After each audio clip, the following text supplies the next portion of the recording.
communication, le système de communication, le plan de communication fait partie du document que nous avons fait. Ce qui m'amène à l'autre question que vous nous avez posée sur le document unique. Lorsque je me suis permis de dire que le document unique est un document, est une obligation légale, les appellations sont différentes. Certains l'appellent le document unique d'évaluation des risques, le document de collecte des risques professionnels, etc. Ça reste une obligation de les identifier, mais de les rassembler dans un recueil. Donc, ce fut une liberté que nous nous sommes octroyés. Mais l'analyse, le rassemblement des données, le VRP est une obligation bel et bien légale pour tous les pays occidentaux. Mais le document unique, comme l'a dit M. Benatiquit, et je le remercie pour ça, ce fut autrefois une obligation légale de le rassembler et de le publier et de le remettre aux instances compétentes. Donc, exige surtout le bâtiment.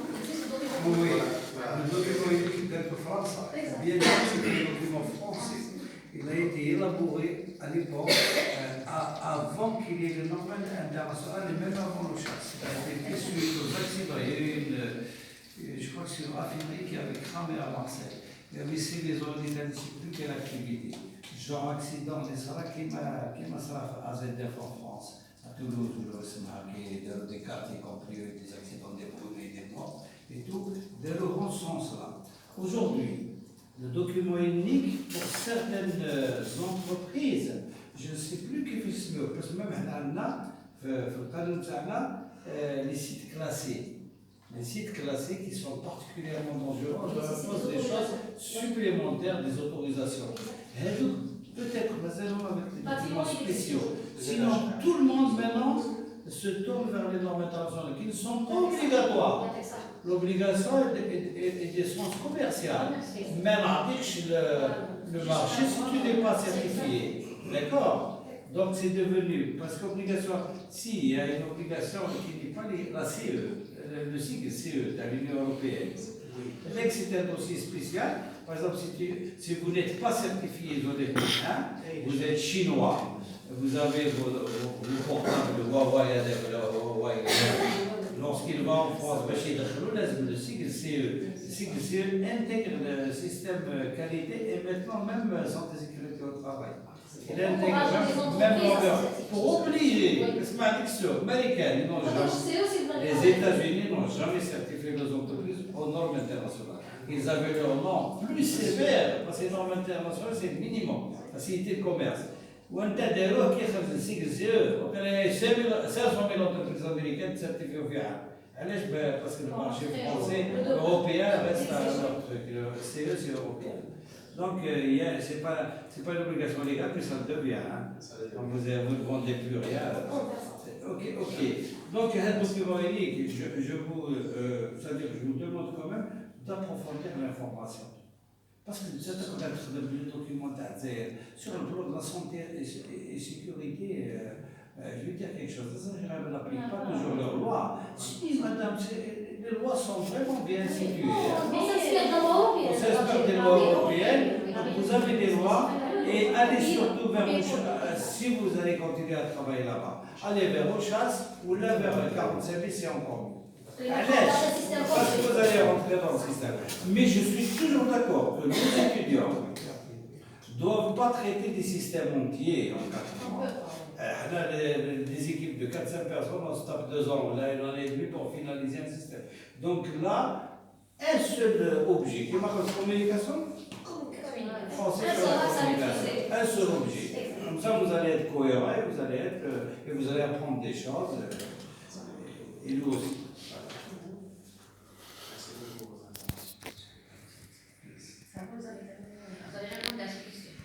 Elle n'a pas répondu là-dedans. Je surveille. Elle n'a pas répondu ici, hein, Madame la Présidente.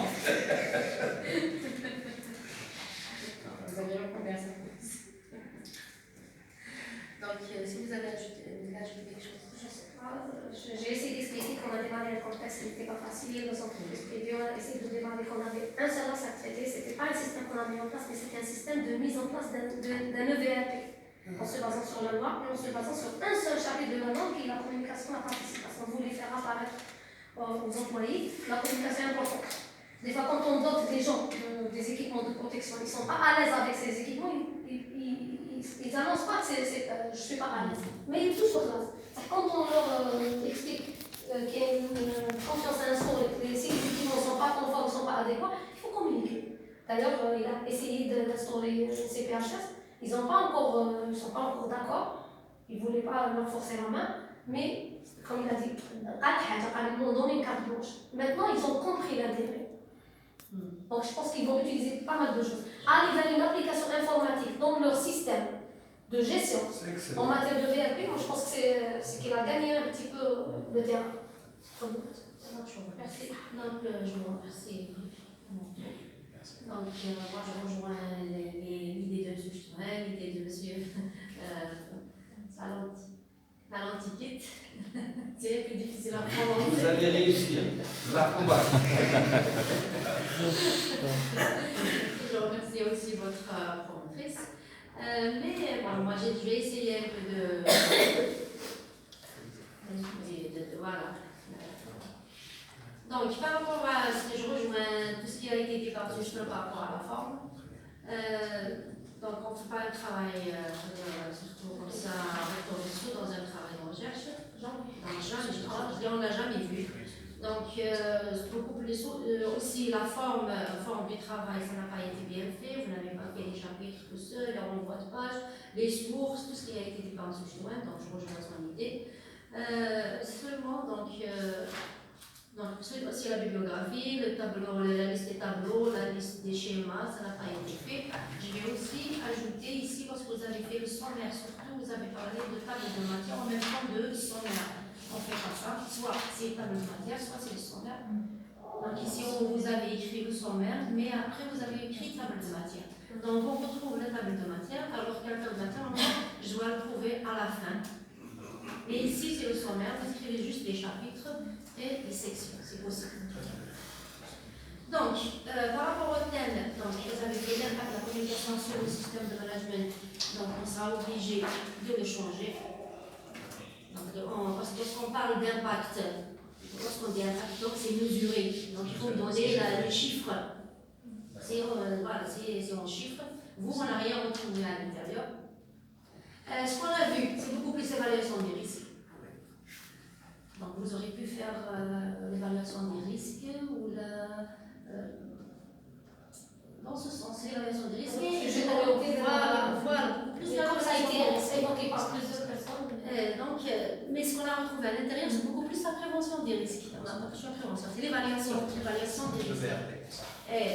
Donc, il faut essayer de retoucher tout ça.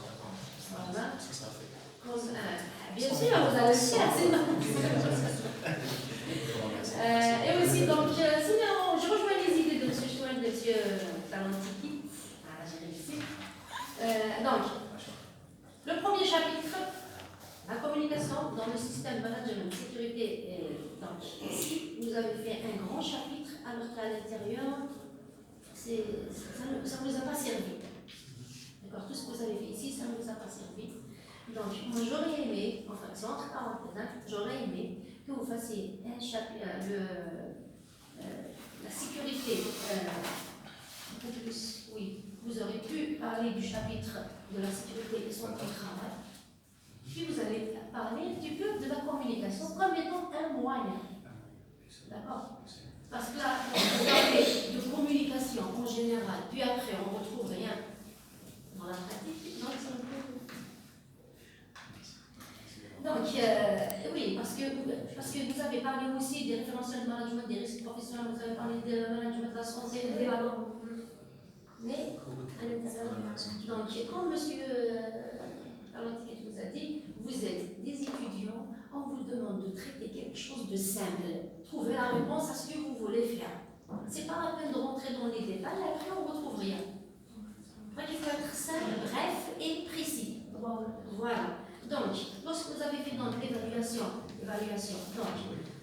vous êtes parti de quoi? C'est-à-dire, lorsque vous avez été au niveau du GIE, qu'est-ce que vous avez fait comme constat tout à fait au début? Parce que vous avez voulu faire le système de management, mais qu'est-ce que vous avez trouvé au début? Parce que c'est une, comment on appelle ça, C'est l'idée de départ. Lorsque vous commencez la mémoire, donc vous vous êtes basé sur quelque chose pour traiter votre thème. Donc, qu'est-ce que vous avez remarqué tout à fait au début? Voilà. Parce que la problématique, elle ne répond pas à ce que vous avez fait. Donc, mais vous, l'idée, votre idée, ce que vous avez constaté sur le terrain, c'était quoi? Tout à fait au début, c'était quoi? Oui, allez-y. Nous avons remarqué que c'était un terrain favorable à la mise en place d'un SMSST. Et donc, que l'entreprise était capable de développer un SMSST. Donc, le but du travail, le but global, en fermant les yeux sur le système, sur le processus de communication, etc., c'est d'ouvrir les yeux aux employés, leur dire que vous pouvez. Donc c'est comme si vous mettez en place le système de... C'est la mise en place. Donc vous voulez mettre en place la finalité. La mise en place, l'éveil des employés sur les risques qu'ils ont, voilà. etc. Donc ici, on ne peut pas parler ici de communication dans ce sens. Puisque vous avez d'autres problématiques, on communique efficacement. Oui, plus pour les sensibiliser, pour les attirer, pour les sensibiliser. Et pour les sensibiliser, c'est la communication. Mais il n'a pas su comment, justement. Moi, ce qui m'a plu, c'est votre présentation. Votre présentation, on a compris ce que vous voulez faire. Mais dans ce travail, non. Alors que nous, ce qui nous intéresse, c'est ce travail. Voilà. Donc les membres du jury, ils évaluent donc la méthodologie, comment vous avez traité une problématique et ils le résultat final. Dans votre présentation, vous avez bien expliqué, vous maîtrisez. C'est une bonne chose. C'est une bonne note pour vous. Mais ce que vous avez traité ici, c'est un travail qui va être mis au niveau de la bibliothèque. Donc il va être exploité par vos camarades. Donc normalement, il faut que ça soit clair, simple. Parce que vous êtes, c'est vous qui mettez en place, c'est-à-dire que vous avez beaucoup d'infos. Mais celui qui lit, moi je le lis par exemple, je vais prendre ce mémoire, je vais le lire. Il faut que je comprenne ce qui est à l'intérieur. Mais comme ça, on ne comprend pas. C'est pas clair. Il n'y a pas de. Vous n'avez pas structuré correctement. J'ai voulu mettre trop d'informations. Voilà, en même temps. Mais. Et ce fut une erreur. Voilà. Je Il y vous a remercie d'avoir pointé du doigt. termes techniques comme ça, donc ça, on n'avait pas donné la définition. الزبر بس بتفهمش Eh, ça va passer, ça va faire. Non, c'est à la fin, mais. Communauté agricole, c'est très joli les lettres quand vous dites HAP, hasard d'analyse, mettez-le, que ça veut dire, on pourrait prendre ça pour une quelque chose. Pour les spécialistes, c'est bien. Mais il manque. Et même lorsque vous avez fait La CST, voilà. quand le monde est un spécialiste, on peut mettre ces choses-là. Vous l'ajoutez là. Oui, mais c'est pas ça. On va mettre ça à la bibliothèque, c'est bien pour les étudiants. On va l'utiliser parce qu'il y a des étudiants qui sont dans la donc, moi aussi, lorsque vous avez fait l'évaluation, donc vous avez évalué les risques. Quels sont ces risques? Normalement, avant de faire l'évaluation, il faut identifier. Identification, mais quels sont les risques présents au niveau de génie? Auxquels sont confrontés les employés? On sent que vous avez fait un travail, mais. Les risques que l'on voit au tableau, voilà, le tableau que vous allez découvrir, les risques sont répertoriés. On ne peut pas lire. Hein?